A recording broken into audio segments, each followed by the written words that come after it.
yenn taskatu xibaar yi nee na amul benn juge boo xam ne mën nga ko juge fii Sénégal muy àq bi nga xam ne àq na ko le président ak ñenn ci àttekat yi. ak beneen bi mooy mars ba léegi mat na at yéen a ngi jàppale Adji Sarr ndax am ngeen ay nouvelles parce que ñenn ci taskatu xibaar yi ñu ngi dégg ñu ne dem nañ sax bayoon Adji Sarr nekk na ci état de dépression tam ñu doon waaj a xaw est-ce que mën nga ñu jox ay nouvelles am ci jamono ji ci yàlla merci. D'accord. Voilà. C'est bien enregistré. On peut faire la Question-réponse. question-réponse. Donc on répond à la première question, les deux premières questions, après on passe à la seconde. Voilà, merci. Merci ma sœur. Et donc je répondrai, damay répondre ci question yi wolof nga ma ko posé donc ma répondre en wolof. Nee nga Ousmane Sonko nee na amul juge pour que mën a atte mooy dañoo dellusi ci li ma wax sànq mooy moom nee na dafa bëgg a nekk président te respecté wul justice u Sénégal respecté wul juge yi nga xam ni dañu leen Sénégal moo jël alalam fayal leen ñu jàng fayal leen ñu former leen jox leen moyen pour ñu liggéey moom nee na ñooñu maanaam zéro lañu par rapport ak moom sa majesté moom benn damitu malaaka boo xam ni amul juge yu Sénégal bu ko mën a juger loolu da leen di won nit ki maladie bi mu yow loolu benn jàngoro xel la moom xamul mooy kan en fait léegi loolu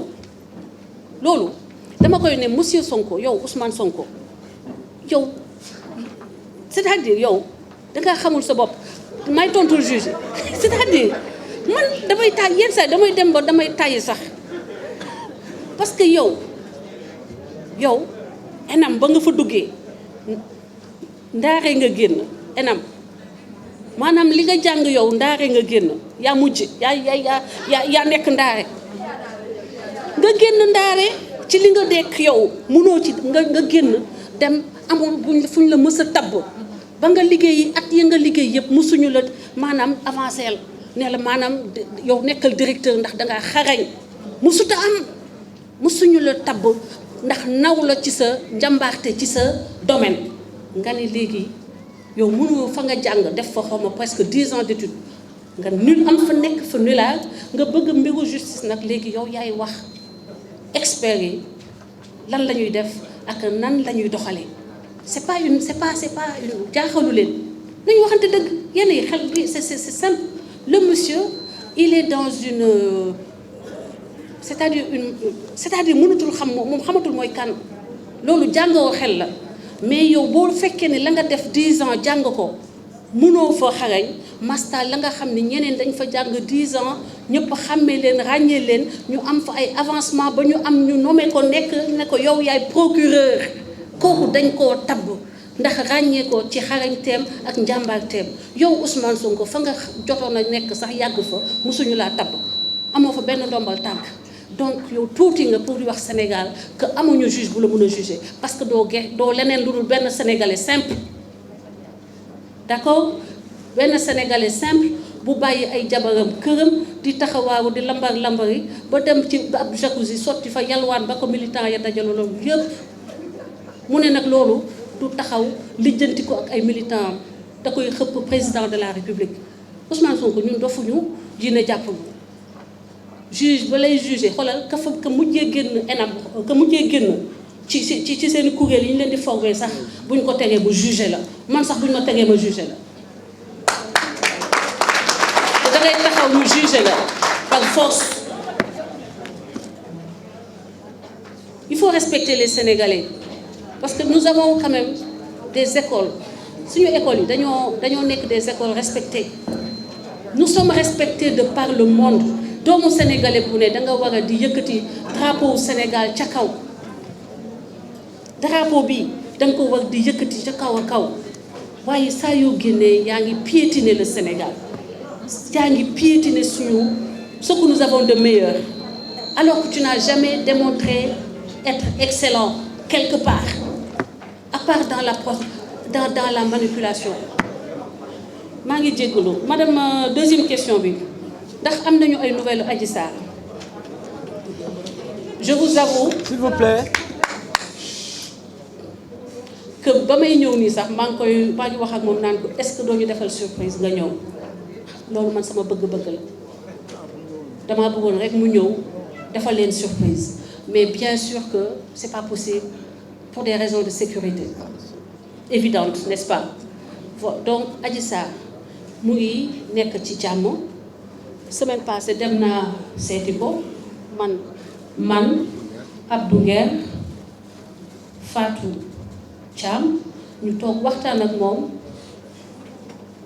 ba waxtu ñibbeem jot mu génn dem ñun ñu génn dem donc ku leen ñun ki ñu gis ni mu ngi toll ni yow njool xees jekk macha allah tubaab fakkal la naaj gisu ko mu ngi nelaw mu ngi belli donc boo ko xoolee xam ne jigéen dàq ko jigéen gënu ko ndax dafa yiw dafa muuru donc li ñuy wax ni ay dem na ki nekkatul Sénégal ak yooyu yëpp ay waxu caaxaan la moo ngi fii Sénégal. Asalaamaaleykum l'assistance, moi c'est Omar Samba Diao, je suis journaliste à wasarenews.com et Dakar Midi. Je voudrais poser deux questions. En wolof, s'il vous plaît, en français aussi. Si. Waaw Françoise Hélène Ndiaye.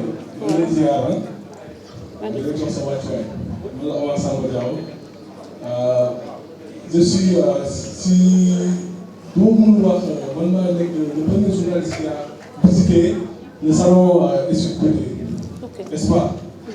J'ai fait l'entretien avec Ndeye Khady Ndiaye pour la première fois après sa sortie.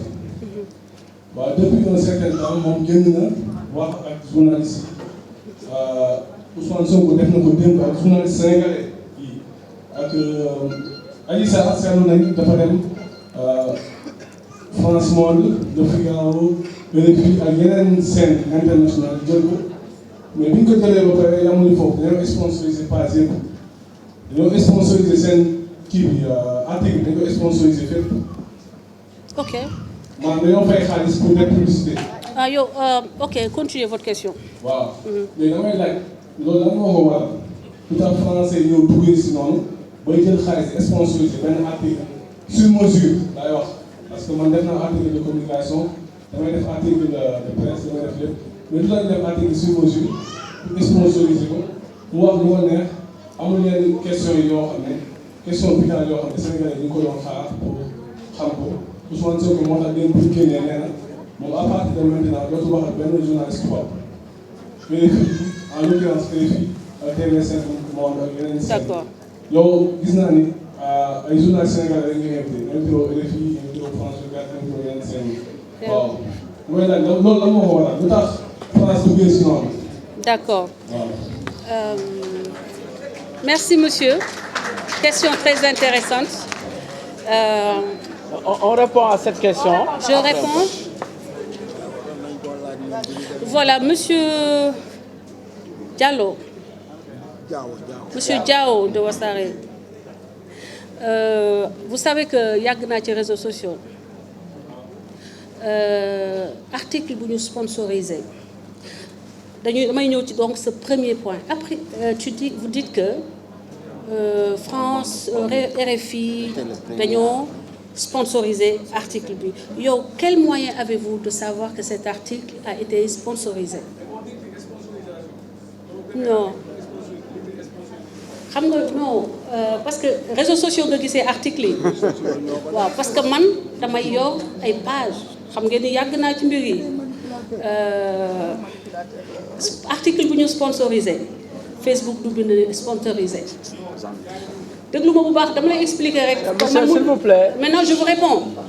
Vous me laissez vous répondre et je peux la presse mën na taxaw léegi ma jël benn page bu mel ni page yooyu nga wax yooyu nga incriminé ma won leen man sama article bu ñu sponsorisé ni muy mel am naa article bu ñu sponsorisé mës naa sponsorisé so ay kan mën naa leen ko won dama leen di won man article bu ñu sponsorisé duñu ko wone fenn parce que l'objectif du sponsoring c'est de dire que j'ai beaucoup de followers. Mais tu vas pas dire, regardez, j'ai acheté des followers, j'ai acheté des gens pour regarder mon article. C'est le premier contresens. Parce que quand un article est sponsorisé, la personne derrière, il fait une opération marketing. Il a envie de dire que je suis suivi. Il va jamais laisser l'instrument. c'est-à-dire le médium, avec lequel ils sponsorisent, montrer aux gens que, écoutez, c'est acheté. Cette personne a acheté le nombre de vues ou le nombre de clics que vous voyez sur la page. Donc ça, c'est déjà une contre-vérité. Monsieur Diop, je suis désolée de vous le dire parce que je connais trop bien l'espace réseaux sociaux et ça ne passe pas. C'est pas possible. Ok? Ceci, entre nous, nous sommes des frères, on se dit la vérité, on s'en arrête au fait, ceci est une contre-vérité. On ne peut pas, RFI ne peut pas avoir marqué sponsoring. Quand un article est sponsorisé, j'ai des tracteurs, j'ai des traceurs pour savoir si un article est sponsorisé. Mais vous avez donné de faux éléments. Maintenant, article sur mesure. Article sur mesure. Vous avez dit que c'est un article sur mesure. Je me demande quels éléments encore vous avez pour dire que c'est un article sur mesure. Parce que nous savons que l'article a été fait après 1 an que vous et tant d'autres, vous êtes allés voir Ndeye Khady. Êtes-vous allés voir les parents de Adji Sarr? Quand on veut, on peut. Nous sommes allés à Ndjirnda, mais vous n'y êtes pas allés. Donc vous ne vouliez pas savoir la vérité de Adji Sarr.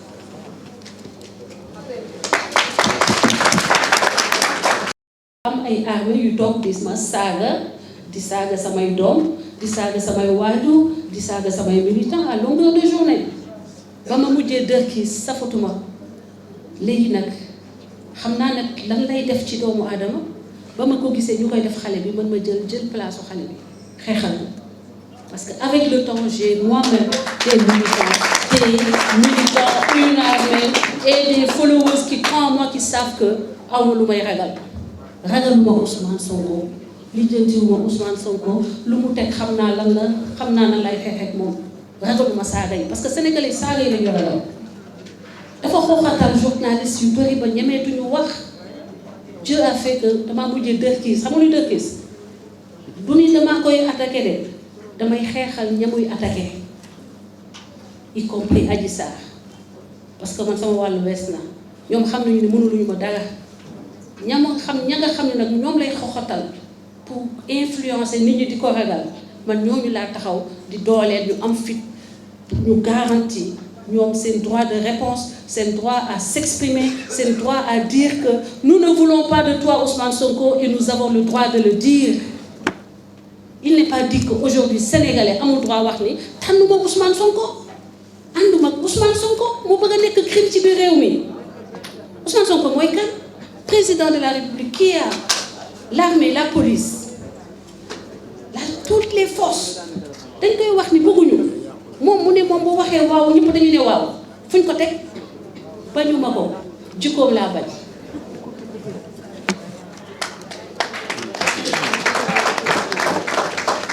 Maintenant venant au cas de Ndeye Khady CODAS dañoo wax ni ñun dañuy défendre jigéen mais waxuñu ni dañuy couvrir crime u jigéen.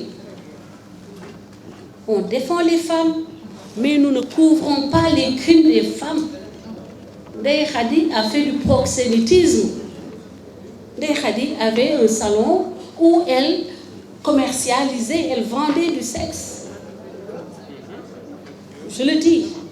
Ndeye Khady avait un salon où elle faisait ce qu'on appelle sex trafficking, human trafficking. Aujourd'hui, si on veut se faire respecter, on veut faire respecter cette République, après Ousmane Sonko, on doit poursuivre Ndeye Khady. Qu'elle réponde devant la justice. Pour préserver les femmes sénégalaises, il faudra peut-être attraire certaines femmes sénégalaises devant la justice. Donc il n'est pas dit que quand une femme fait un crime, que nous allons accompagner cette femme-là parce que c'est une femme et on va l'aider à faire obstruction à la justice. Parce que aider Ndeye Khady aujourd'hui serait faire obstruction à la justice sénégalaise et nous ne sommes pas dans ces eaux-là. Elle va répondre devant la justice. Au-delà de cela, côté humain, elle est une sœur, nous sommes de tout cœur avec elle pour qu'elle aille mais qu'elle aille devant la justice sénégalaise répondre de ses crimes. Voilà. Quelles voies et moyens pour le procès? Si je répondais à cette question, je ferais du Ousmane Sonko. C'est à la justice de trouver les voies et moyens. Nous sommes là juste pour réclamer justice, pour faire notre devoir citoyen. La justice se charge de trouver les voies et moyens pour faire cela. Et nous sommes soumis à la justice de ce pays. À leurs décisions, la justice est souveraine. Nous sommes de simples citoyens, des patriotes et qui aiment tellement le Sénégal que nous ne sommes pas capables de sous-estimer notre justice ou nos juges. Merci beaucoup, madame. J'espère avoir répondu à vos questions.